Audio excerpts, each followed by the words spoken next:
రైతు సోదరులందరికీ నమస్కారం. Welcome back to Varsha farming YouTube channel. మనం ఈరోజు ఈ వీడియోలో అయితే ఉల్లి పంట గురించి అయితే మాట్లాడుకుందాం.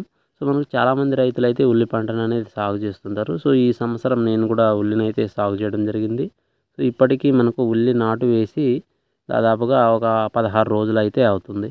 సో మనకు 16 రోజుల్లో 12వ రోజు అనేది నాటు వేసిన 12వ రోజు అనేది కలుపు సమస్య ఎక్కువగా ఉండడంతో ఒక హెర్బిసైడ్ని అయితే వాడడం జరిగింది. సో అది ఏ విధంగా పనిచేసింది, దానికి సంబంధించి రిజల్ట్ వీడియో అయితే నేను ఇప్పుడైతే తెలియజేస్తున్నాను. సో ఆ రోజు నేను ఈ హెర్బిసైడ్ మందు కొట్టిన రోజు కూడా ఒక షార్ట్ వీడియో అయితే, ఫుల్ వీడియో కాకుండా షార్ట్ వీడియో అయితే మీకు తెలియజేశాను. సో అప్పటి నుంచి మనకి ఇది ఏ విధంగా కొట్టిన 4 రోజుల తర్వాత 5వ రోజు ఏ విధంగా పనిచేసింది అనేది ఈ వీడియో అయితే తెలియజేస్తాను. ప్రతి ఒక్కరైతే ఈ వీడియోని చూస్తున్న వాళ్ళు సబ్స్క్రైబ్ చేసుకొని వీడియోని చూస్తున్న వాళ్ళు లైక్ చేయండి. సో వీడియోలోకి అయితే వెళ్దాం. మనం ప్రధానంగా అయితే ఈ ఉల్లి పంటలో కలుపు సమస్య అనేది ఎక్కువగా వచ్చే అవకాశం ఉంటుంది. ఎందుకంటే ఈ పంటలో మనకి ఎలాంటి అంతర సేద్యం అనేది చేసుకోవడానికి వీలుండదు. కూలీల ద్వారా తీయించుకోవాల్సి ఉంటుంది. సో అందుకోసం అయితే కూలీల ఖర్చు ఎక్కువ అవుతుందని 12వ రోజు అయితే ఉల్లి నాటిన 12వ రోజు నేను ఈ ధనుకా కంపెనీకి చెందిన ఈ 1 కిల్ అనే మందునైతే వాడడం జరిగింది. సో ఈ 1 కిల్ అనేది మనకు ఒక సెలెక్టివ్ హెర్బిసైడ్, ఉల్లి పంటలో మాత్రమే వాడుకోవాల్సిన హెర్బిసైడ్ ఇది. సో ఇందులో 2 రకాల టెక్నికల్స్ అయితే ఉంటాయి. ఒకటి వచ్చి క్విజోలోఫాపిథైల్ అనేది మనకు ఇందులో ఉంటుంది 4%. అలాగే ఆక్సిఫ్లోరోఫెన్ అనేది మనకు 6% ఈసీ ఫార్ములేషన్లో అయితే ఉండడం జరుగుతుంది. సో ఈ 2 టెక్నికల్స్ అనేది మనకు 2 రకాల గడ్డి జాతులపైన సమర్థవంతంగా అయితే పనిచేస్తాయి.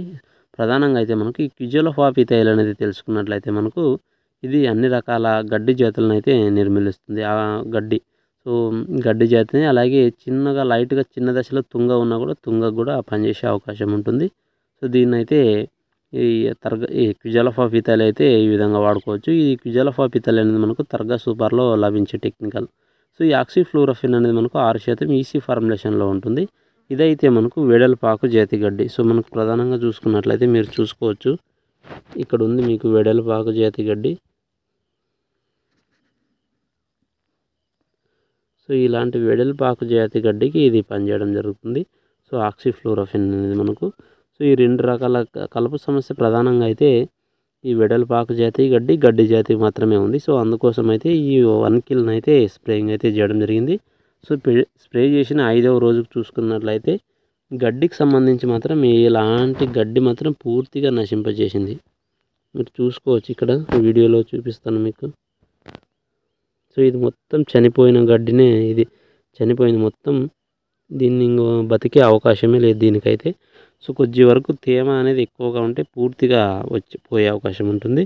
సో ఈ విధంగా ఉన్న వెడల్పాకు జాతి గడ్డి మాత్రం కొంచెం నిదానంగా పోయే అవకాశం ఉంటుంది. అలాగే పోయినా కూడా ఎక్కువగా పోయే అవకాశం అయితే ఉండదు. ఈ వెడల్పాకు జాతి గడ్డిది అయితే కొద్ది వరకు ఇది మాత్రమే మిగిలింది. గడ్డి మాత్రం పూర్తిగా అయితే కంట్రోల్ అవ్వడం జరిగింది. సో దీన్నైతే మనం ఎప్పుడైతే ఈ ధనుక వాళ్ళది 1 కిల్ స్ప్రే చేయాలనుకుంటామో ఖచ్చితంగా అయితే ఉల్లి పంటకి తడిపెట్టిన తర్వాత అయితే స్ప్రేయింగ్ చేసుకోండి. సో గడ్డి వచ్చి 2 నుంచి 4 ఆకుల దశలో ఉన్నప్పుడు స్ప్రే చేసుకుంటే మంచి రిజల్ట్ అయితే ఉంటుంది. దీన్ని స్ప్రే చేసిన తర్వాత కూడా మనకు తేమ శాతం అనేది అధికంగా ఉండాలి. రైతులైతే గమనించుకోగలరు. సో ఇప్పటి నుంచి ఉల్లికి సంబంధించి కూడా ఇన్ఫర్మేషన్ అయితే తెలియజేస్తూనే ఉంటాను. సో వీడియోని చూస్తున్న వాళ్ళైతే లైక్ చేసి మన ఛానల్ని అయితే సబ్స్క్రైబ్ చేసుకోండి.